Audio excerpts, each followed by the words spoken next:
সিলেট বিভাগ বাদে সারা দেশে চলতি বছরের এইচএসসি ও সমমানের পরীক্ষা শুরু হয়েছে। রোববার সকাল 10টা থেকে সারা দেশে একযোগে শুরু হয়ে পরীক্ষা চলে দুপুর 1টা পর্যন্ত। পরীক্ষার প্রথম দিনে সাধারণ শিক্ষা বোর্ডে বাংলা প্রথম পত্র, মাদ্রাসা শিক্ষা বোর্ডের অধীনে আলিম পরীক্ষায় কোরআন মাজিদ এবং কারিগরি বোর্ডের অধীনে এইচএসসি বিএমটি পরীক্ষা অনুষ্ঠিত হয়।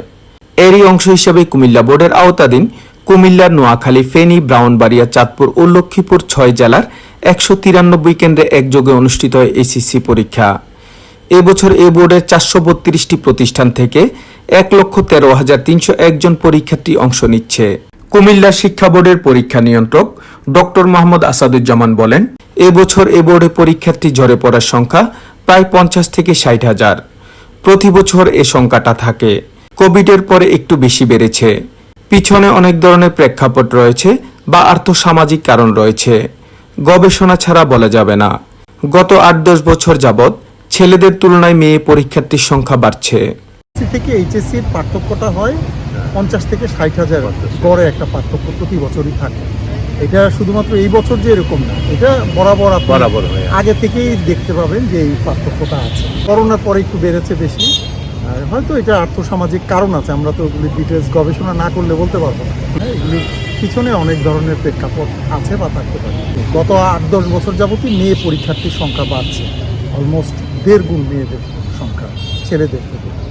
কুমিল্লা শিক্ষা বোর্ডের chairman professor doctor Mohammad Nizamul Karim বলেন, পরীক্ষা সুষ্ঠুভাবে সম্পন্ন করার লক্ষ্যে জেলা ও উপজেলা প্রশাসন এবং আইন শৃঙ্খলা বাহিনী সার্বিকভাবে বোর্ডের সাথে সমন্বয় করে কার্যক্রমে অংশগ্রহণ করেন। আমাদের বোর্ডের পক্ষ থেকে 6 জেলায় 6টি ভিজিল্যান্স টিম গঠন করা হয়েছে। এতে বিভিন্ন সরকারি কলেজের 18 জন প্রতিনিধি নিয়েছি ও বোর্ডের কর্মকর্তারা থাকবেন। আজকে 6টি টিম পরিদর্শন করছে। আশা করছি এবছরের পরীক্ষাও যথানিয়মে সুষ্ঠু ও সুন্দরভাবে সম্পন্ন হবে। এবছর কুমিল্লা শিক্ষা বোর্ডের অধীন 432টি শিক্ষা প্রতিষ্ঠানের 195টি কেন্দ্রে আমাদের মোট 1,13,301 জন পরীক্ষার্থী অংশগ্রহণ করছে। আজকে থেকে শুরু হয়ে 21 দিন ব্যাপী পরীক্ষা অনুষ্ঠিত হবে এবং আগামী 11 আগস্ট 2024 সালে আমাদের রিটেন পরীক্ষার কার্যক্রম সম্পন্ন হবে। উচ্চ মাধ্যমিক পরীক্ষা একটি পাবলিক পরীক্ষা।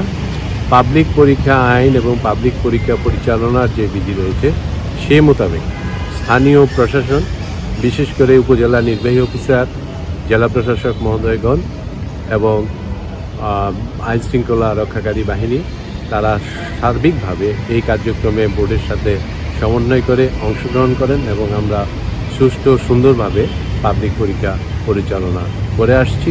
আমি আশা করি এবছরের পরীক্ষাও যথানিয়মে সুষ্ঠু সুন্দরভাবে সম্পন্ন হবে। আমাদের বোর্ডের পক্ষ থেকে আমরা 6টি জেলায় প্রত্যেক দিন প্রতিটি পরীক্ষায় আমরা 6টি টিম প্রেরণ করেছি। এতে বিভিন্ন সরকারি কলেজের 18 জন আমরা প্রতিনিধি নিয়েছি, আর আমাদের বোর্ডের কর্মকর্তারা থাকবেন, তারা বিভিন্ন কেন্দ্রে পরিদর্শন করবেন। আজকেও 6টি টিম আমাদের পরিদর্শনে অংশগ্রহণ করছেন। আপনারা জানবেন, জেনে আনন্দিত হবেন, নকলমুক্ত এবং প্রশ্নপাঠ রোধকল্পে সর্বোচ্চ পর্যায়ে মাননীয় শিক্ষামন্ত্রী মহোদয়ের নেতৃত্বে একটি মনিটরিং ব্যবস্থা আছে। সেখানে আইন শৃঙ্খলা রক্ষাকারী বাহিনীর জাতীয় পর্যায়ে যারা কর্মরত আছেন তাদের নিয়ে সমন্বয় করে কার্যক্রম পরিচালনা করা হয়। ইতিমধ্যে কোচিং সেন্টারগুলি বন্ধ রাখার জন্য নির্দেশনা দেওয়া হয়েছে। তাছাড়া পরীক্ষার যে প্রশ্নপত্র সংরক্ষণ এবং যে ব্যবস্থা, এটা আধুনিকায়ন করা হয়েছে।